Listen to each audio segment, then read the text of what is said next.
Hi friends, నమస్తే రైతు సోదరులందరికీ. ఈరోజు అయితే మేము ఉల్లి నారు వేయడానికి ఏ విధంగా పద్ధతులను పాటించాలనేది నేను ఈ వీడియోలో తెలుపుతా. ఈ విధంగా మనం ఉల్లి నారు అనేది ఇత్తులు వేసిన జాగా నుండి వేరు చేయాలి. మొదటగా అయితే మనం బీడుగా ఉన్న చేను మంచిగా దున్నేసేయాలన్నమాట. మీకు అక్కడ కనిపిస్తున్నది మా నాన్నగారు అనేది వ్యవసాయ పనులు అన్నీ కూడా చాలా అద్భుతంగా చేస్తారు. ఈ విధంగా దున్ని వాళ్ళు అనేది ఇలా పెట్టాలనేది మా నాన్నగారికి అన్ని పద్ధతులు అనేది తెలుసు అనమాట. ఇది అనేది పాత పద్ధతి. మడులను కట్టేసి ఈ విధంగా పారలతో మడులు కట్టేసి ఉల్లి నార అనేది నీళ్ళు వదిలేసి వేయాలన్నమాట. మీకు కనిపిస్తున్నది ఇక్కడ ఇది కాలువ ఇక్కడ కాలువ ద్వారా అనేది అన్ని మడులకు నీళ్ళు అనేది వదులుతాం.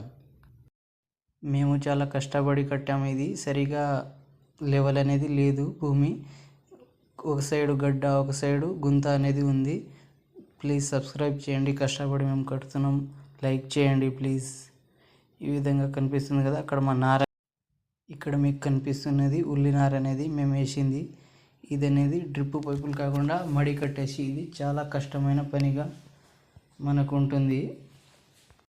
మీకు కనిపిస్తుంది కదా మడిలు అనేది ఎట్లా ఉన్నాయి, మేము ఎట్లా కట్టినాం, కాలువలు ఎట్లా ఉన్నాయి, నీళ్ళు ఎట్లా వదలాలనేది. ఇది చాలా ఎత్తుపల్లంగా ఉంది కాబట్టి చాలా కష్టపడి మరీ కట్టినాం. ఈ మడిలు కట్టేటప్పుడు చాలా ఎక్కువగా మనం అలసిపోతాం. ఇక్కడ కనిపిస్తుంది కదా మీకు ఎట్లా కట్టామనేది. ఇక్కడ కాలువ కూడా కనిపిస్తుంది. మడిలు చిన్న చిన్న మడిలు కనిపిస్తున్నాయి. ఈ విధంగా పారతోటి మేము కడతాం అన్నమాట. ఒకవేళ చేను అనేది మంచి లెవెల్లో ఉంటే మనం పెద్ద మడులు కూడా కట్టుకోవచ్చు.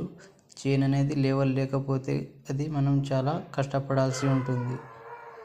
చేను అనేది ఎంత మంచిగా దుక్కిగా దున్ని వేస్తే అంత మంచిగా అనేది పంట వస్తుంది.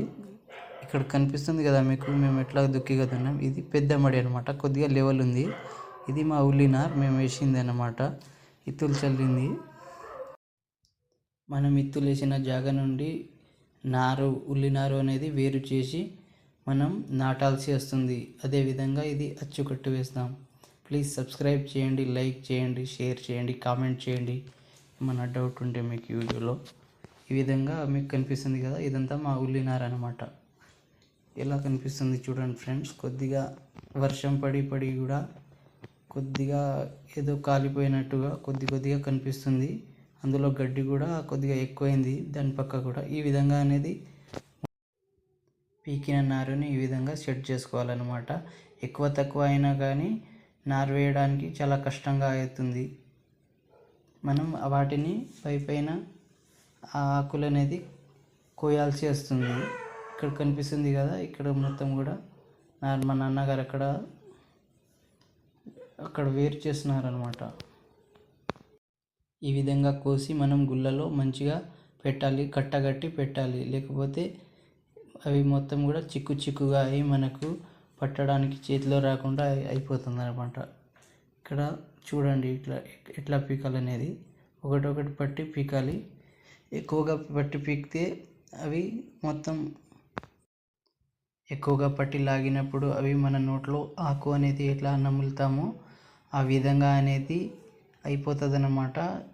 నార అనేది చాలా ఈజీగా ఒక్కొక్కటి పట్టి లాగాల్సి వస్తుంది. చాలామందికి అనేది ఉల్లి నారు వేయడం ప్రాసెస్ అనేది తెలియదు అన్నమాట.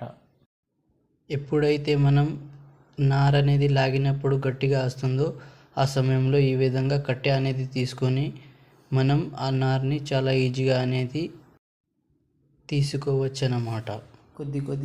కొద్దిగా కూడా చాలా మంచిగా మనం అనేది తీసుకోవచ్చు అన్నమాట. ఈ విధంగా మీకు కనిపిస్తుంది కదా ఇలా చాలా ఈజీగా అనేది మనకు వస్తుంది చేతితో. చూడండి ఫ్రెండ్స్, ఇంత కష్టపడి చేస్తున్నాం. లైక్ చేయండి, షేర్ చేయండి, సబ్స్క్రైబ్ చేయండి మా ఛానల్ని.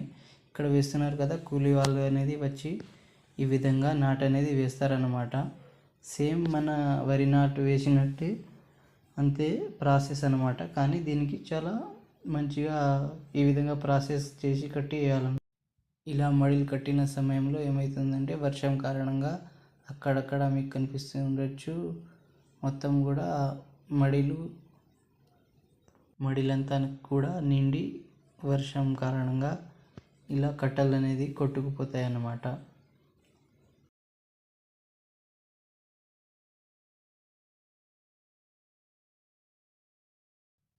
ఇదంతా మీకు కనిపిస్తుంది కూడా మేము కట్టేసి మడిలు కట్టేసి అనేది వేసినామన్నమాట.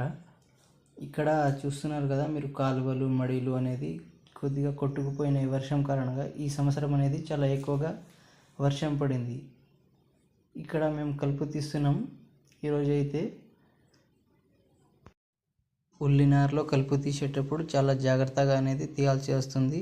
మనం నారు మీద ఎక్కువగా కూర్చున్నా కూడా నార్క్ అనేది ఎఫెక్ట్ అనేది చూపిస్తుంది. చాలా మంచిగా అనేది మనం కలుపు తీయాలి. ఇక్కడ చూడండి ఫ్రెండ్స్, మేము కలుపు తీసినాం. ఇక్కడ పక్క ఉన్నది ఎట్లా కనిపిస్తుంది, ఈ సైడ్ అనేది ఎట్లా ఉన్నది అని మీరు చూడండి. కలుపు తీసినాం ఎంత అనేది మంచిగా. ఫ్రెండ్స్, ఇలా మనం మడి కట్టి ఉల్లినారు వేస్తే కనుక ఈ విధంగా అనేది మొత్తం పగిలిపోతుంది, వర్షంలో కొట్టుకుపోతుంది. ఈ విధంగా అనేది ఈ మడిలు కట్టినప్పుడు చూడండి ఫ్రెండ్స్ ఒకసారి. ఇక్కడ మీకు కనిపిస్తుంది కదా, ఇగో ఇక్కడ చూడండి. ఈ విధంగా అనేది వర్షం పడ్డప్పుడు మొత్తం కూడా వర్షంలో కొట్టుకుపోతుంది. దాంతో మనం విడిచిన నీళ్ళు కూడా ఆగే ప్రయత్నం అనేది చేయదు.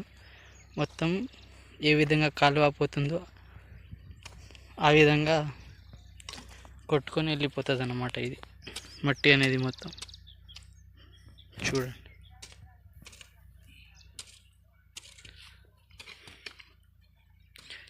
అంటే డ్రిప్ పైపులతోటి మంచిగా మనకు యూస్ఫుల్ అవుతుంది. ఎంత వర్షం పడ్డా కానీ ఎటువంటి ప్రాబ్లం అనేది ఉండదు మనకు.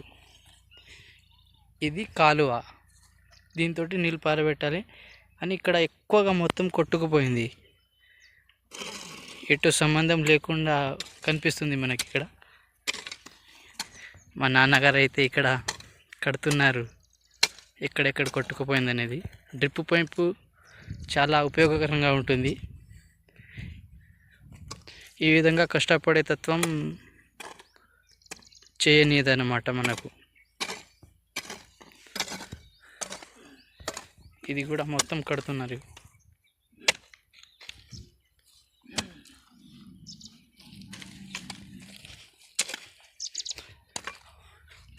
మా అమ్మగారు కూడా కడుతున్నారు ఇక్కడ.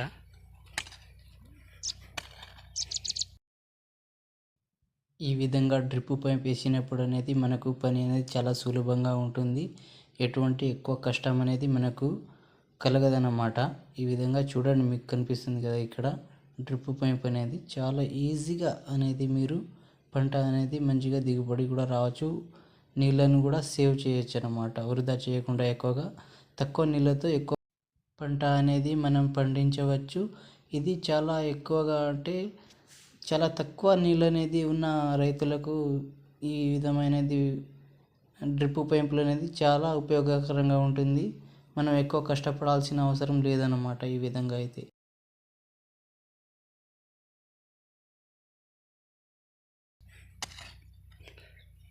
అంటే నీళ్ళు ఆగాలి మనకు మడిలో మంచిగా. ఎంత మంచిగా నీళ్ళు ఆగితే అంత మంచి ఉల్లిగడ్డ అనేది అవుతుంది అన్నమాట, మంచి ప్రాఫిట్ వస్తుంది.